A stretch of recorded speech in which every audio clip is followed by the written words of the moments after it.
오늘도 값없이 베풀어 주신 하나님의 끝없는 은혜를 누리며 승리하는 꿈미래 모든 분들이 되기를 소망합니다. 나면서부터 앞을 보지 못했던 사람이 주님의 은혜로 앞을 보게 되었습니다. 정말 축하해 줘야 될 일이죠. 그런데 누구보다도 하나님에 대해서 잘 안다라고 했던 그 유대 종교 지도자들,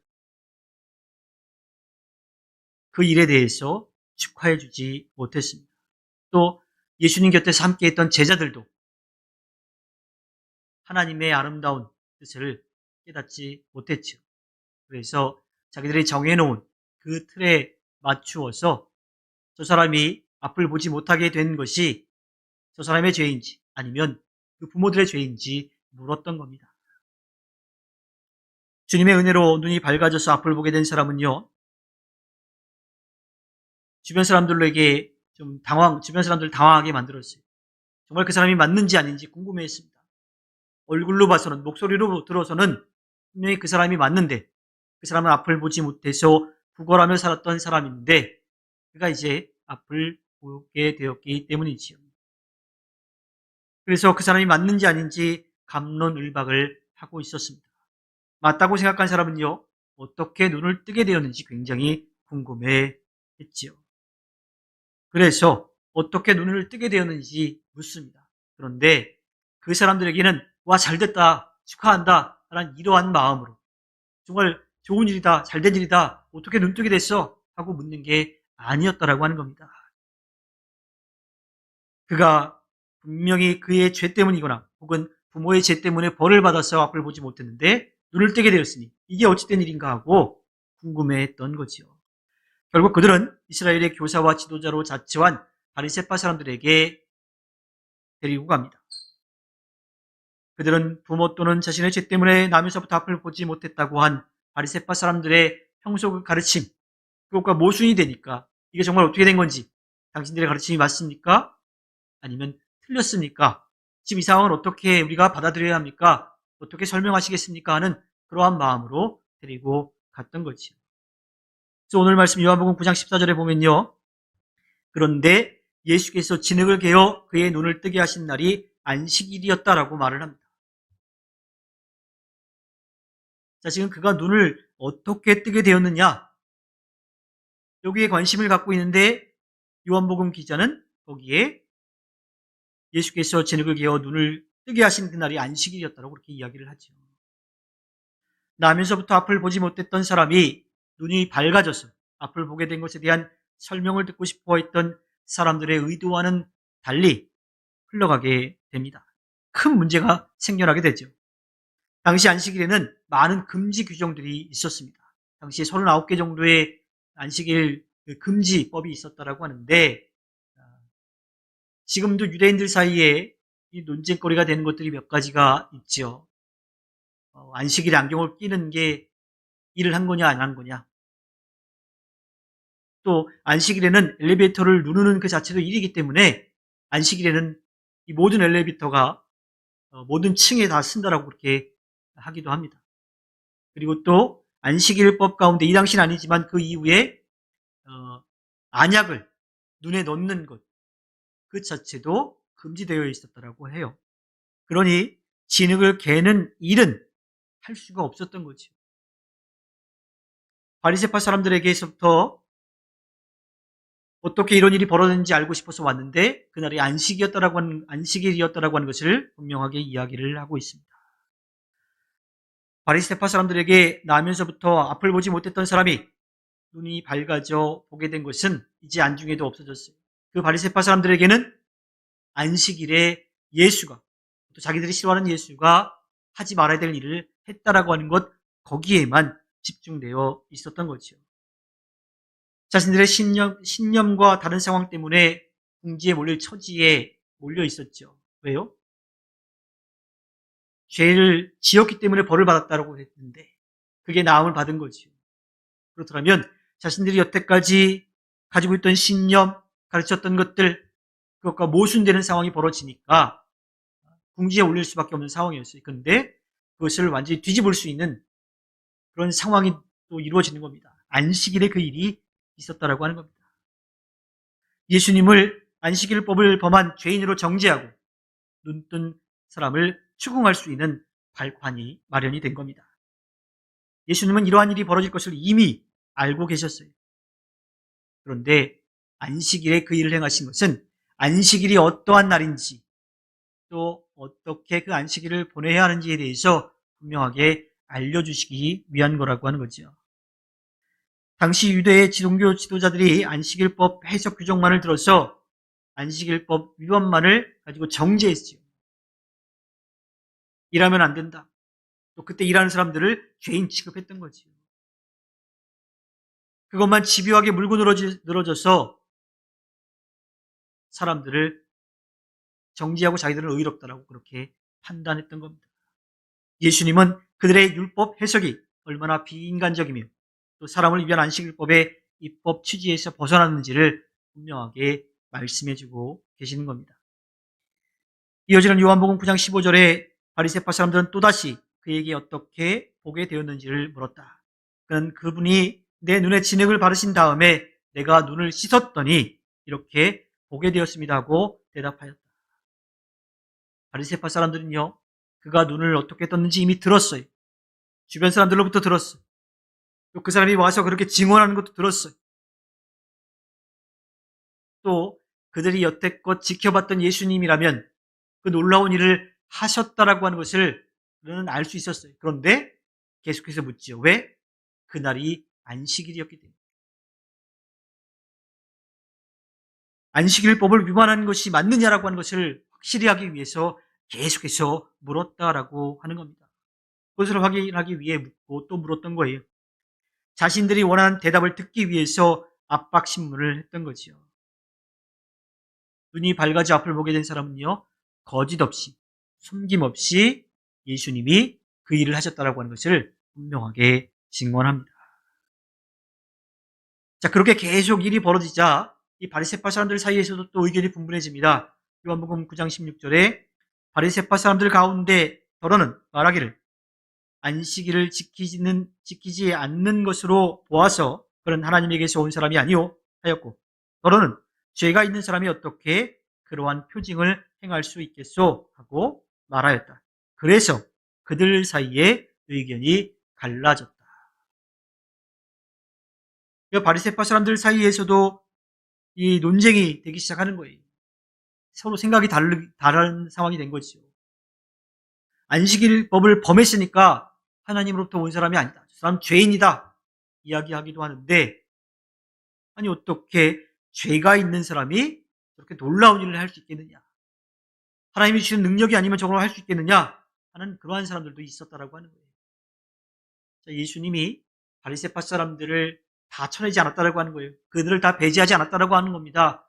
예수님은 분명하게 복음을 모든 사람에게 전하셨고 그 사람들 가운데 듣고 깨닫기를 바라셨던 거지요.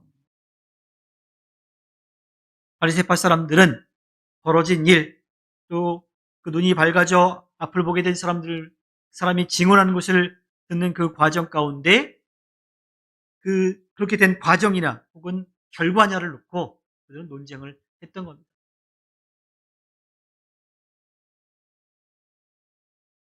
이어지는 요한복음 9장 17절에 그들은 눈 멀었던 사람에게 다시 물었다.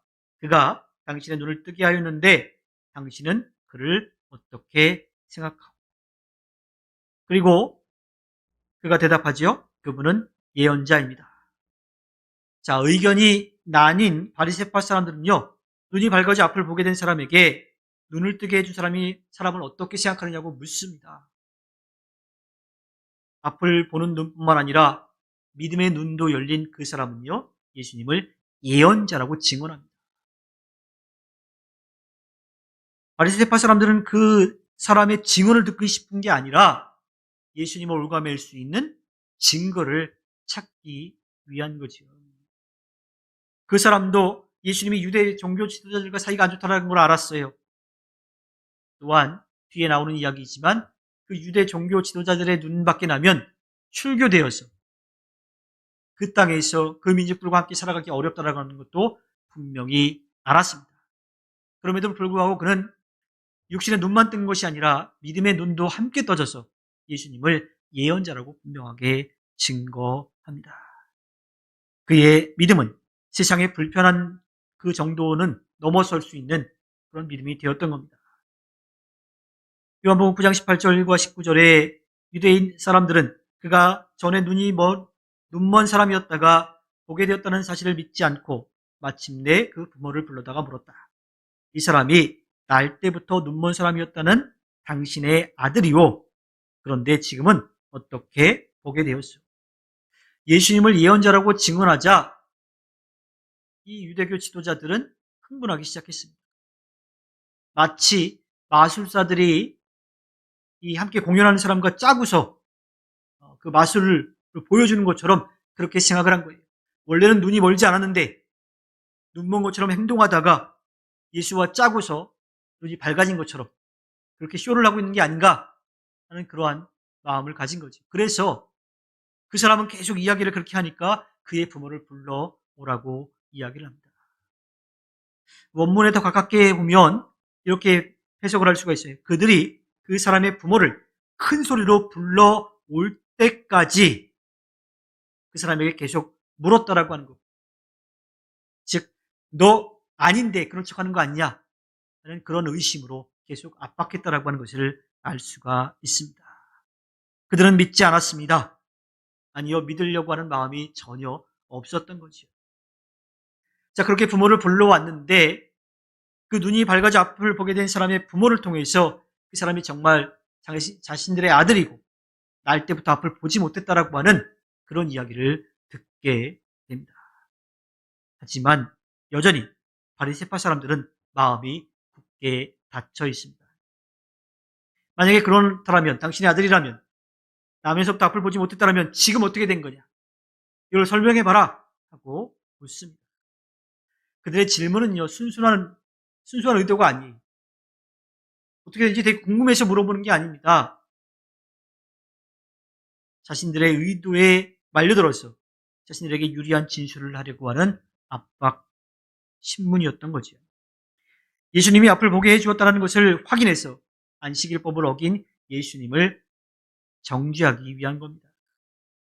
그들의 모습은요, 모세의 자리에 앉아 있었어요. 하나님의 말씀을 가까이 하고 누구보다도 하나님을 많이 알고 있다라고 자부한 자리에 있었지만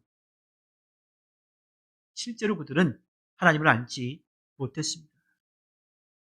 사람들은 하나님 앞에 바로 서라고 이야기하면서 자신들은 실제로 하나님 앞에 바로 서지 못했던 거지요. 머리는 알고 있었지만 오히려 하나님의 뜻을 깨닫지 못하고 하나님의 뜻을 따르지 않았습니다. 사랑의 마음으로 품어주고 안아주는 게 아니라 계속해서 공격하고 정죄하는 마음만 가졌던 거지요. 자, 그러한 상황을 그 부모가 알았어요. 그래서 요한복음 9장 20절에 보면 부모가 대답하였다. 이 아이가 우리 아들이라는 것과 날 때부터 눈먼 사람이었다는 것은 우리가 압니다. 맞다라고 하는 거죠. 이어지는 말씀을 계속 보면 그런데 우리는 그가 지금 어떻게 보게 되었는지도 모르고 또 누가 그 눈을 뜨게 하였는지도 모릅니다. 다 큰 사람이니 그에게 물어보십시오. 그가 자기 일을 이야기할 것입니다. 그 부모는 유대 사람들이 무서워서 이렇게 말하는 것이다. 예수를 그리스도라고 고백하는 사람은 누구든지 그 땅에서 내쫓기로 유대 사람들이 이미 결의해 놓았기 때문이다. 그래서 그의 부모가 그 아이가 다 컸으니 그에게 물어보라고 말한 것이다. 그 부모도 모든 상황인 걸 알았던 거죠. 자기 아들이 눈을 뜬 놀라운 기적에 대해서 정말 축하해주고 또 그렇게 해준 예수님에게 고마운 마음을 가졌어요. 그런데 그 바리새파 사람들이 계속해서 묻는 그 질문에 답을 하다 보면 자기 아들도 불행해질 것 같고 또 자기 아들을 낳게 해준 예수님도 문제가 생길 것 같으니까 조심스럽게 피해갑니다. 당시 출교라고 하는 것은요, 유대인들에게 있어서 회당 밖으로 쫓겨나는 거예요. 근데 단순히 그 회당에 오지 못하는 그러한 상황이 아닙니다. 이 바벨로니아 포로기를 지난 다음에 유대인들은 이 회당에 굉장히 중심적인 역할을 했습니다. 회당에 모여서 그 믿음의 공동체, 그 민족의 공동체를 만들어 갔던 거예요. 즉, 출교라고 하는 것은 공동체로부터의 소외입니다. 그 공동체 안에서 살아갈 수가 없어요. 모든 사람들이 다 그를 싫어합니다. 사람들 눈앞에 띄는 것조차 하기 힘들어요. 예전에 한센병을 앓았던 사람들과 같아지게 된 거지요. 즉, 출교라고 하는 그 결과는 유대 공동체에서 추방을 뜻합니다. 더 정확히 말하자면 그 땅에서 그 민족으로 가족들과 주변 이웃들과 친구들과 같이 살 수 없는 그런 어려운 상황에 처하게 되는 거지요. 자, 이러한 상황들을 쭉 봤을 때 우리는 유대교 지도자들이 싸움 딱인 것은 아닌가 하는 생각이 듭니다. 그들은요, 인정이 없는 그냥 싸움 딱이었어요. 그들의 사전에는 좋지 않은 뜻으로 패배란 없었습니다. 이게 무엇을 뜻하냐면요, 이 싸움이라고 하는 것은 어느 정도 규칙을 가지고서 싸워서 지면 그 결과에 승복하고 자기를 낮춰야 되는데 그 사람들은 그렇지 않았다라고 하는 거예요.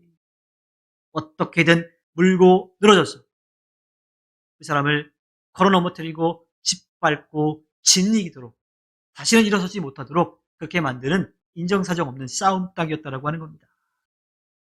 예수님은 그들에게 폭력으로 맞서지 않으셨습니다.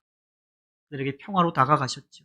그래서 그 유대교 종교 지도자들과 함께 논쟁할 때에도 그들에게 복음을 전하면서 말씀해 주셨습니다. 그들도 돌아오기를 바라셨던 거지요.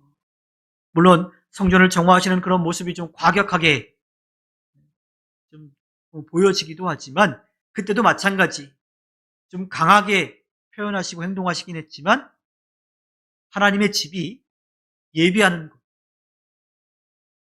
사람들이 자기들의 이익을 추구하는 것이 아니라 하나님을 예비하는 것임을 분명하게 말씀해 주시기 위해서, 그것을 가르쳐 주시기 위해서 좀 과격한 행동과 표현이 있었던 겁니다. 우리에게도 싸움떡과 같은 모습이 없는지를 좀 살펴보아야 합니다. 물론 옳지 않은 것에 대해서 바른 말을 할 줄 알아야 돼요. 그것이 잘못되었다라고 담대하게 이야기할 수 있어야 합니다. 하지만 폭력은 어떠한 상황이라도 절대로 정당화될 수 없습니다. 물리적인 폭력뿐만 아니라 바르지 않은 것이 맞다라고 맹신하는 신념, 그것을 가지고 다른 사람을 계속 정죄하는 마음, 또 가진 것을 내려놓지 않으려고 다른 사람들의 것을 빼앗는 그런 폭력적인 모습, 그리고 다른 사람의 마음을 아프게 하는 상처 주는 말도 다 폭력입니다. 역사적으로 이 비폭력 평화주의의 삶을 산 사람을 들자면 마하트마 간디라고 할 수가 있을 거예요. 그가 가지고 있던 것은 정절을 지키면서 적을 사랑하고 폭력을 부정함으로써 개인의 자유와 인도의 독립을 가져올 수 있다고 생각을 했던 겁니다. 그래서 무력 앞에 그는 평화롭게 비폭력으로 이렇게 다가갔던 거지요. 이 절대자들, 이 독재자들이 가장 두려워하는 게요, 군중들의, 이 민중들의 폭력적인 반란, 이게 아니라 그럽니다. 가장 두려워하는 것이 그들의 지도자들의 말이라고 하는 거예요. 그들의 사상이 계속 선포되는 것, 그들의 사상이 계속 퍼져나가는 것들, 그것을 가장 두려워한다고 합니다.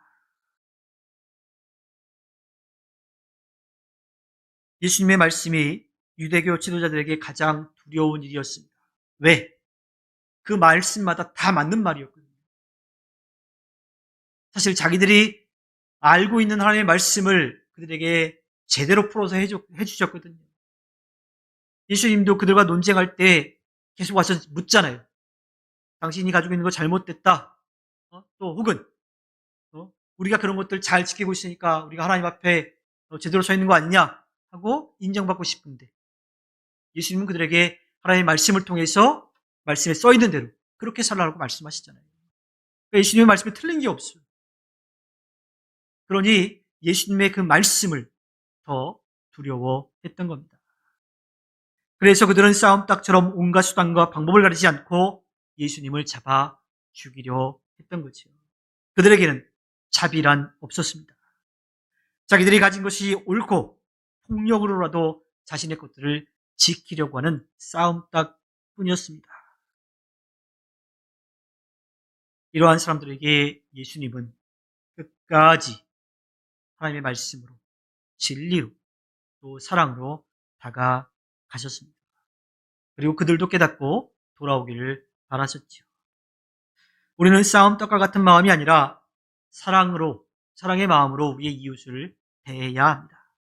이웃의 아픔에 함께하고 좋은 일에는 정말 축하를 해줘야 합니다. 사랑으로 위로하고 격려하며 축복해 줘야 하지요. 이것이 이 땅에서 성령의 능력을 힘입어 하나님의 자녀로 예수 그리스도의 증인과 제자로 살아가는 우리의 모습이 되어야 합니다.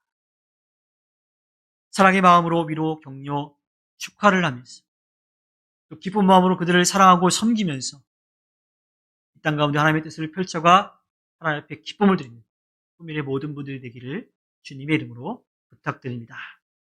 기도하겠습니다.